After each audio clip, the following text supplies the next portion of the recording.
Hi all, this is Amalda. Welcome to crunch the numbers.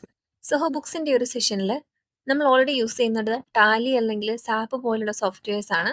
നമുക്ക് അതിൽ നിന്നും ഡാറ്റ സോഹോ ബുക്സിലേക്ക് മൈഗ്രേറ്റ് ചെയ്യണം. അതിന് നമ്മൾ എന്തൊക്കെ സ്റ്റെപ്സ് ആണ് ഫോളോ ചെയ്യേണ്ടതെന്നാണ് ഈ ഒരു സെഷനിൽ എക്സ്പ്ലെയിൻ ചെയ്യുന്നത്. ആദ്യമായിട്ട് നമ്മൾ ചെയ്യേണ്ടത് സോഹോ ബുക്സിൽ ഒരു അക്കൗണ്ട് ഓപ്പൺ ചെയ്യുക എന്നുള്ളതാണ്. നമ്മൾ അക്കൗണ്ട് ഓപ്പൺ ചെയ്യുന്ന സമയത്ത് നമ്മളുടെ ഓർഗനൈസേഷൻ്റെ നെയിം, അതേപോലെ ഇൻഡസ്ട്രി, ലൊക്കേഷൻ, കമ്പനിയുടെ അഡ്രസ്സ്, അതേപോലെ നമ്മുടെ GST നമ്പർ ഉണ്ടെങ്കിൽ അതും കൂടെ കൊടുത്ത് നമുക്കൊരു ഓർഗനൈസേഷൻ ക്രിയേറ്റ് ചെയ്യാനായിട്ട് സാധിക്കും. അതിനുശേഷം നമ്മൾ എക്സിസ്റ്റിംഗ് ERPയിൽ നിന്നും ചാർട്ട് ഓഫ് അക്കൗണ്ട്സ് ഒരു എക്സലിലോട്ട് എക്സ്പോർട്ട് ചെയ്തെടുത്തതിന് ശേഷം നമ്മുടെ സോഹോയിലേക്ക് അത് ഇമ്പോർട്ട് ചെയ്യാവുന്നതാണ്. സോഹോയിൽ ഇമ്പോർട്ട് ചെയ്യുമ്പോൾ ശ്രദ്ധിക്കേണ്ടത്, സോഹോയിൽ വേണ്ടി വരുന്ന കോളംസ് എന്ന് പറയുന്നത് അക്കൗണ്ടിൻ്റെ നെയിം, അക്കൗണ്ടിൻ്റെ ടൈപ്പ്, ഈ രണ്ട് കാര്യങ്ങളാണ് ഇമ്പോർട്ടൻ്റ് ആയിട്ട് വേണ്ടത്. അതേപോലെ നമ്മളൊരു അക്കൗണ്ടിന് ഒരു കോഡ് ഫോളോ ചെയ്യുന്നുണ്ടെങ്കിൽ നമുക്ക് അതും കൊടുക്കാം. അതേപോലെ തന്നെ ചാർട്ട് ഓഫ് അക്കൗണ്ട്സിൽ നമ്മൾ ഗ്രൂപ്പിംഗ് ഉണ്ട്, നമുക്ക് പാരൻ്റ് അക്കൗണ്ട്, സബ് അക്കൗണ്ട് ഒരു ഗ്രൂപ്പിംഗ് ഉണ്ടെങ്കിൽ അതും നമുക്കിവിടെ കൊടുക്കാൻ പറ്റുന്നതാണ്. അപ്പം നമ്മൾ ആദ്യം ഒരു അക്കൗണ്ട് ക്രിയേറ്റ് ചെയ്യുന്നു, അതിനുശേഷം നമ്മൾ നമ്മുടെ ചാർട്ട് ഓഫ് അക്കൗണ്ട്സ് ആണ് സിസ്റ്റത്തിലേക്ക് ഇമ്പോർട്ട് ചെയ്യുന്നത്.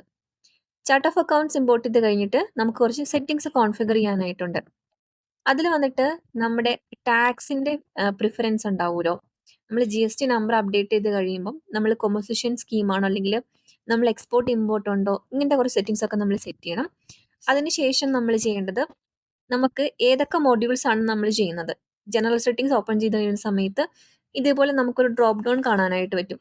Estimates, sales orders, purchase orders, അതായത് സോഹോയിൽ അവൈലബിൾ ആയിട്ടുള്ള എല്ലാ മോഡ്യൂൾസും ഇത് ലിസ്റ്റ് ചെയ്യുന്നുണ്ടാവും. നമ്മൾ ഏതൊക്കെയാണോ യൂസ് ചെയ്യുന്നത് അത് മാത്രം നമ്മൾ ടിക്കറ്റ് കൊടുത്താൽ മതിയോ. അതിനുശേഷം താഴേക്ക് വരുന്ന സമയത്ത് നമുക്ക് കുറച്ചുകൂടെ സെറ്റിങ്സ് കാണാനായിട്ട് പറ്റും. നമ്മുടെ ഓർഗനൈസേഷൻ്റെ ആ ഒരു സെല്ലിംഗ് പ്രൈസ് എന്നുള്ളത് ഇൻക്ലൂസീവ് ആണോ അല്ലെ എക്സ്ക്ലൂസീവ് ആണോ എന്നുള്ളതാണ് ടാക്സിന് കമ്പയർ ചെയ്യുന്ന സമയത്ത്. അതുപോലെ നമ്മൾ പ്രൊവൈഡ് ചെയ്യുന്ന ഡിസ്കൗണ്ട്സ് ലൈൻ ഐറ്റത്തിലാണോ അല്ലെങ്കിൽ നമ്മുടെ ട്രാൻസാക്ഷൻ ലെവലിലാണോ, അല്ലെങ്കിൽ നമ്മൾ ഡിസ്കൗണ്ട് പ്രൊവൈഡ് ചെയ്യുന്നില്ല. ഇങ്ങനത്തെ സെറ്റിങ്സ് ഒക്കെ നമ്മളൊന്ന് ചെയ്തു വെക്കുക. അതിനുശേഷം നമ്മൾ നമ്മുടെ GST നമ്പർ നമ്മൾ ഓർഗനൈസേഷൻ ക്രിയേറ്റ് ചെയ്യുന്ന സമയത്ത് നമ്മൾ കൊടുത്തിട്ടില്ല എന്നുണ്ടെങ്കിൽ നമുക്ക് ഈ സമയത്ത് കൊടുക്കാം. സെറ്റിങ്സിൽ നമ്മൾ ടാക്സിൽ പോയിട്ടുണ്ടെങ്കിൽ നമ്മുടെ GST നമ്പർ അപ്ഡേറ്റ് ചെയ്ത് കൊടുക്കാനായിട്ട് പറ്റും. അതേപോലെ നമുക്ക് നമ്മുടെ ടാക്സിൻ്റെ പെർസെൻറ്റേജ് ഒക്കെ സ്പെഷ്യൽ ആണെന്നുണ്ടെങ്കിൽ പുതിയ ടാക്സ് റേറ്റ് നമുക്ക് കോൺഫിഗർ ചെയ്യാനായിട്ട് പറ്റും. അടുത്തതായിട്ട് നമ്മൾ നോക്കുന്ന സ്റ്റെപ്സ് ആണ് നമ്മുടെ കസ്റ്റമേഴ്സിനെയും വെൻഡേഴ്സിനെയും ഇമ്പോർട്ട് ചെയ്യുക എന്നുള്ളത്. അതായത് കസ്റ്റമർ മാസ്റ്ററും വെൻഡർ മാസ്റ്ററും. കസ്റ്റമർ മാസ്റ്ററിലും വെൻഡർ മാസ്റ്ററിലും കോമൺ ആയിട്ട് ഫീൽഡ് എല്ലാം ഒന്ന് തന്നെയാണ്. അവരുടെ നെയിം, അതേപോലെ അവരുടെ കോൺടാക്ട് നമ്പറിൽ വരുന്ന മൊബൈൽ നമ്പർ അല്ലെങ്കിൽ ലാൻഡ് ലൈൻ നമ്പറോ അല്ലെങ്കിൽ ഇമെയിൽ ID, ദെൻ അവരുടെ GSTൻ്റെ ട്രീറ്റ്മെൻറ്റ്.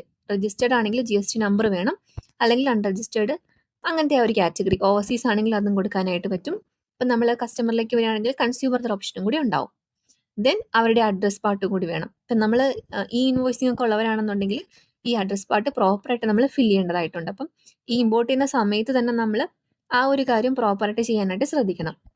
അപ്പം നമ്മൾ ഇതുപോലെ നമ്മൾ ഐറ്റം മാസ്റ്ററിൽ നമ്മുടെ കസ്റ്റമർ മാസ്റ്ററിൽ വന്നിട്ടുണ്ടെങ്കിൽ നമുക്ക് ഇമ്പോർട്ട് ചെയ്യാനായിട്ട് പറ്റും. നമ്മൾ ഇമ്പോർട്ട് ചെയ്യുമ്പം ഏറ്റവും ബെറ്റർ ഓപ്ഷൻ എന്ന് പറയുന്നത് ഞാൻ ഓൾറെഡി എക്സ്പ്ലെയിൻ ചെയ്തിട്ടുണ്ടായിരുന്നു.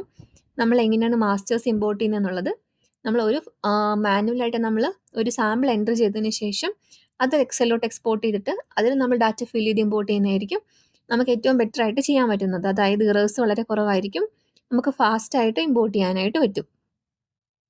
ഇമ്പോർട്ടിങ്ങിനെ പറ്റി കൂടുതലായിട്ട് അറിയണമെന്നുണ്ടെങ്കിൽ എൻ്റെ ആ വീഡിയോ റെഫർ ചെയ്താൽ മതി. അടുത്തതായിട്ട് നമ്മൾ കസ്റ്റമറിനെയും വെൻഡറിനെയും ചെയ്ത് കഴിയുമ്പം ചെയ്യേണ്ടത് ഐറ്റംസ് ആണ്. നമ്മൾ ഡീൽ ചെയ്യുന്ന പ്രൊഡക്ട്സ് അല്ലെങ്കിൽ സർവീസ്. ഈ പ്രൊഡക്റ്റും സർവീസും സെപ്പറേറ്റ് ആയിട്ട് ഇമ്പോർട്ട് ചെയ്യുന്നതായിരിക്കും നല്ലത്. കാരണം ഐറ്റം ടൈപ്പ് ഇൻവെൻറ്ററി ആയിരിക്കും നമ്മുടെ പ്രൊഡക്ട്സിൻ്റെ, മറ്റേതിൻ്റെ എല്ലാം നമ്മൾ സെല്ലിങ് ഐറ്റംസ് ആയിരിക്കും. അതുപോലെ ഇൻവെൻറ്ററി ട്രാക്കിംഗ് ഇനേബിൾ ചെയ്യേണ്ട ഐറ്റംസ് ആയിരിക്കും പ്രൊഡക്റ്റിൽ ഉണ്ടാവുക. അങ്ങനത്തെ കാര്യങ്ങളെല്ലാം ശ്രദ്ധിക്കുന്നുണ്ടെങ്കിൽ നമ്മൾ സെപ്പറേറ്റ് ആയിട്ട് ചെയ്യുന്നതായിരിക്കും നല്ലത്. നമുക്കിതുപോലെ നമ്മളൊരു ഐറ്റം മാനുവലായിട്ട് ക്രിയേറ്റ് ചെയ്തിട്ട് അത് എക്സലിലോട്ട് എക്സ്പോർട്ട് ചെയ്തിട്ട് ആ ഫയലിൽ ഫില്ല് ചെയ്ത് ഇമ്പോർട്ട് ചെയ്യുന്നതായിരിക്കും നല്ലത്. അത് നമ്മൾ ഐറ്റം മാസ്റ്റർ വഴി നമുക്ക് ചെയ്യാനായിട്ട് പറ്റും. അപ്പം നമ്മൾ ഒരു കാര്യം കൂടി ശ്രദ്ധിക്കുക, നമ്മൾ ഈ ഒരു ഐറ്റം മാസ്റ്റർ ചെയ്യുന്നതിന് മുന്നേ തന്നെ നമ്മളെ സെറ്റിങ്സിൽ ഐറ്റത്തിൽ പോകുമ്പോൾ നമുക്ക് ഇൻവെൻറ്ററി ട്രാക്കിംഗ് ഇനേബിൾ ചെയ്യാനായിട്ട് പറ്റും. ഡിഫോൾട്ട് ആയിട്ട് അത് ഡിസേബിൾഡ് ആയിരിക്കും. നമ്മൾ ആദ്യം ചെയ്യേണ്ടത് സെറ്റിങ്സിൽ പോയിട്ട് ഐറ്റത്തിൽ പോവുക, അവിടെ ഇൻവെൻറ്ററി ട്രാക്കിംഗ് ഇനേബിൾ ചെയ്തിട്ട് നമ്മൾ ഡേറ്റ് കൊടുക്കുക. നമ്മൾ എന്നോട്ടാണ് സോഹോ ബുക്സ് സ്റ്റാർട്ട് ചെയ്യുന്നത് ആ ഡേറ്റ് കൊടുത്തിട്ടുണ്ടെങ്കിൽ നമുക്ക് ആ ദിവസം തൊട്ട് ഇൻവെൻറ്ററി ട്രാക്കിംഗ് ഇനേബിൾഡ് ആയിട്ട് വരും. നമ്മൾ അതുകൂടെ ചെയ്യാനായിട്ടൊന്ന് ശ്രദ്ധിക്കുക. അപ്പം നമ്മളിപ്പോൾ 3 മാസ്റ്റേഴ്സ് ഇമ്പോർട്ട് ചെയ്തിട്ടുണ്ട്. കസ്റ്റമേഴ്സ്, വെൻഡേഴ്സ്, ഐറ്റംസ്, അതേപോലെ ചാർട്ട് ഓഫ് അക്കൗണ്ട്സ് നമ്മൾ ഇമ്പോർട്ട് ചെയ്ത് കഴിഞ്ഞു. അടുത്തതായിട്ട് നമ്മൾ ട്രാൻസാക്ഷൻ ലെവലിലേക്ക് വരികയാണ്. ഇപ്പോൾ മാസ്റ്റേഴ്സ് എല്ലാം കംപ്ലീറ്റ് ആയിട്ടുണ്ട്. ഇനി ട്രാൻസാക്ഷൻ ലെവലിലേക്ക് വരുന്ന സമയത്ത് നമുക്ക് ബാങ്ക് ഇൻ്റഗ്രേഷൻ ഉണ്ടെന്ന് വിചാരിക്കുക. ഇപ്പം HDFC, ICICI ഒക്കെ ബാങ്ക്സ് അവൈലബിൾ ആണല്ലോ ഇൻ്റഗ്രേഷന്. ഇതിൽ ഏതെങ്കിലും ഒരു ബാങ്ക് നമ്മൾ യൂസ് ചെയ്യുന്നുണ്ടെങ്കിൽ നിങ്ങൾ ആ ബാങ്ക് കൊണ്ട് കണക്ട് ചെയ്യാൻ ഒന്നുകിൽ മാനുവലായിട്ട് അല്ലെങ്കിൽ ഇതേപോലെ ഇൻ്റഗ്രേഷൻ അവൈലബിൾ ആണെങ്കിൽ ഇൻ്റഗ്രേറ്റ് ചെയ്യാം. ഇൻ്റഗ്രേറ്റ് ചെയ്യുന്ന സമയത്ത് നമുക്ക് 3 മന്ത്സ് ബാക്ക് 3 മന്ത്സിലെ ട്രാൻസാക്ഷൻസ് ആയിരിക്കും ഓട്ടോമാറ്റിക്കായിട്ട് വരിക. അതിനുശേഷം നിങ്ങൾക്ക് ട്രാൻസാക്ഷൻ ഉണ്ടെങ്കിൽ നിങ്ങൾ മാനുവലായിട്ട് അത് നമ്മുടെ ബാങ്ക് സ്റ്റേറ്റ്മെൻറ്റ് ഇമ്പോർട്ട് ചെയ്യുന്നതായിരിക്കും നല്ലത്. അപ്പം നമ്മളിപ്പം ഈ ഒരു പ്രോസസ്സോടെ നമ്മൾ നമ്മുടെ ആ ഒരു മാസ്റ്റർ സെറ്റപ്പ് കംപ്ലീറ്റ് ആയെന്ന് പറയാനായിട്ട് പറ്റും. അടുത്തത് നമ്മൾ ട്രാൻസാക്ഷനിലേക്ക് വരികയാണ്. ട്രാൻസാക്ഷനിലേക്ക് വരുന്ന സമയത്ത് ഒന്നുകിൽ നിങ്ങളുടെ ബിസിനസ് കംപ്ലീറ്റ് ആയിട്ട് ഫ്രം ബിഗിൻ തൊട്ട് ആ ഒരു നമ്മൾ എന്നോട്ടാണോ നമ്മുടെ ബിസിനസ് സ്റ്റാർട്ട് ചെയ്തത് ആ ഡേറ്റ് തൊട്ട് നമ്മൾ സോഹോയിലേക്ക് തന്നെ വരികയാണെന്നുണ്ടെങ്കിൽ നിങ്ങൾക്ക് ഓപ്പണിംഗ് ബാലൻസ് എൻ്റർ ചെയ്യേണ്ട ആവശ്യം ഉണ്ടാവില്ല. അതായത് നമ്മൾ നമ്മുടെ ഫസ്റ്റ് ട്രാൻസാക്ഷൻ തൊട്ട് തന്നെ സോഹോയിലേക്ക് കൊണ്ടുവരികയാണ്. ഇനി അതല്ല നമ്മളിപ്പോൾ ഒരു കഴിഞ്ഞ ഫിനാൻഷ്യൽ തൊട്ടാണ് ഇതിലേക്ക് കൊണ്ടുവരുന്നതെങ്കിൽ നമ്മൾ ഓപ്പണിംഗ് ബാലൻസ് എൻ്റർ ചെയ്യണം. ഓപ്പണിംഗ് ബാലൻസിൽ എൻ്റർ ചെയ്യുന്നത് നമുക്ക് 3ആയിട്ട് ഡിവൈഡ് ചെയ്യാം. ഒന്ന് നമ്മുടെ സ്റ്റോക്ക്, ഓപ്പണിംഗ് സ്റ്റോക്കിന് എൻട്രി, അതേപോലെ തന്നെ കസ്റ്റമേഴ്സിൻ്റെയും വെൻഡേഴ്സിൻ്റെയും ബാലൻസിൻ്റെ എൻട്രി, ദെൻ ബാക്കിയുള്ള ലെഡ്ജേഴ്സ് അക്കൗണ്ട്സിൻ്റെ എൻട്രി. ഇതിലും ഞാൻ ഡീറ്റെയിൽഡ് ആയിട്ട് വീഡിയോ ചെയ്തിട്ടുണ്ട് ഓപ്പണിംഗ് ബാലൻസ് എങ്ങനെയാണ് എൻട്രി ഇടേണ്ടത് എന്നുള്ളത്. നമുക്ക് കസ്റ്റമേഴ്സിൻ്റെയും വെൻഡേഴ്സിൻ്റെയും എക്സൽ വഴി ഇമ്പോർട്ട് ചെയ്യാനായിട്ട് പറ്റും.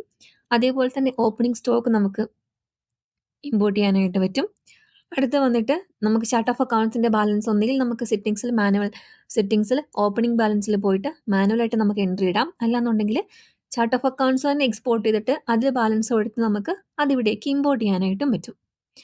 അപ്പം ഇത്രയും ചെയ്യുന്നതോടെ നമ്മുടെ ആ ഒരു ഓപ്പണിംഗ് ബാലൻസിൻ്റെ പ്രോസസ്സും കംപ്ലീറ്റ് ആയിട്ടുണ്ട്. നിങ്ങൾക്ക് നിങ്ങളുടെ ഓപ്പണിംഗ് ഡേറ്റിലുള്ള ബാലൻസ് ഷീറ്റ് അല്ലെങ്കിൽ ട്രയൽ ബാലൻസ് എടുത്ത് ക്രോസ് ചെക്ക് ചെയ്യാം നമുക്ക് എല്ലാം ടാലി ആവുന്നുണ്ടോ എന്നുള്ളത്. ഇൻ കേസ് നമ്മുടെ അക്കൗണ്ട്സ് ടാലി ആവുന്നില്ല എന്നുണ്ടെങ്കിൽ സോഹോ ബുക്സ് ഓട്ടോമാറ്റിക്കായിട്ട് ഓപ്പണിംഗ് ബാലൻസ് അഡ്ജസ്റ്റ്മെൻ്റ് ഒരു അക്കൗണ്ട് ക്രിയേറ്റ് ചെയ്തിട്ട് അതിലേക്കായിരിക്കും ഈ ഡിഫറൻസ് പോസ്റ്റ് ചെയ്യുന്നുണ്ടാവുക. അപ്പോൾ നിങ്ങൾക്ക് ഇങ്ങനെ ഒരു ഓപ്പണിംഗ് ബാലൻസ് അഡ്ജസ്റ്റ്മെൻറ്റ് അക്കൗണ്ടിൽ ഒരു ഫിഗർ ഇല്ലാന്നുണ്ടെങ്കിൽ നിങ്ങൾ ചെയ്ത ട്രാൻസാക്ഷൻ, അതായത് ആ ഒരു ഓപ്പണിംഗ് ബാലൻസിൻ്റെ എൻട്രി കറക്റ്റാണെന്ന് നമുക്ക് പറയാനായിട്ട് പറ്റും.